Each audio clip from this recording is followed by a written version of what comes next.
There may be times when just having the details of your data within the report isn't enough and you want to be able to have some sort of graphical representation like a chart. Well, I'm going to insert a chart into this report at the end of the report. You can see right here I've got my category sales. The categories are accessories, the fort tent, screen tents, and so on. And I want to graphically represent the sales for each category in the report. And the chart that I'm going to insert at the end of this report, in fact, let me click on the last page. It's going to be at the bottom here. It's only 2 pages. It's going to be based upon the query totals category. Double click on that. Not much to it. That's going to be graphed into a chart. Okay, let me close out of that into this report.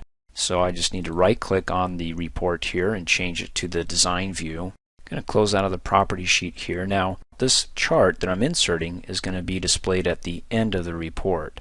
In other words, the report footer, which I have my grand total fields. So what I need to do is I need to stretch the grid down a little bit, maybe 2 or 3 inches, okay? So I can have some room to insert my chart here. Now to insert my chart, up here on the Design tab to the Controls group, click on the Chart button, and then come down here and then just find a blank area and then just click. You get the chart wizard, it comes up, it'll ask us some questions, we'll give it some answers, and then based upon those answers it'll give us a nice little chart. Now this chart is going to be based upon queries, so I'm going to select queries here, and it's going to be the query total categories, and then click next. And then it says which fields contains the data that you want for the chart. It's going to be the category and the total sales. So I'll click on the double arrow to add both of them, click next. And then what type of chart would I like? Well, let's take a look at pie. Click on the pie, click next. And then you've got how do you want to lay out the data in your chart. By default it's got them laid out for us. If we don't like it, we can click and drag these fields and dump them wherever we want. Like instead of the category up here, we could put the category down here. But I want the total sales, so I'll click and drag that there so I can get the sum of it. If you want to take a preview, click on the preview chart. It's not rendering for me, but I'm going to go ahead and close out anyways and just continue on and click on the next button.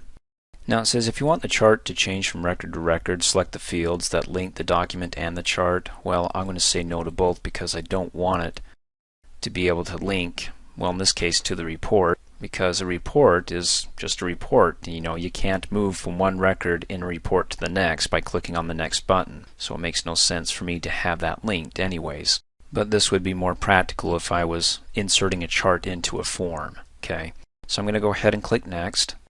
And the title of my chart is going to be Quarter 1 for category sales. And then either yes to display a legend or no. I'm going to say yes and click finish.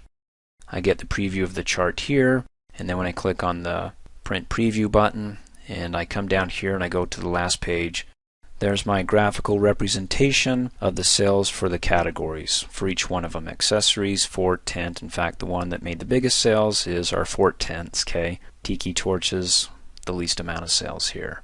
And of course you can see that for the fort tent, when I click on the back arrow to page 1, category total is 36,000. I mean, that trumps anything else. 5,000, 28,000. Looks like for sleeping bags, total 12,000.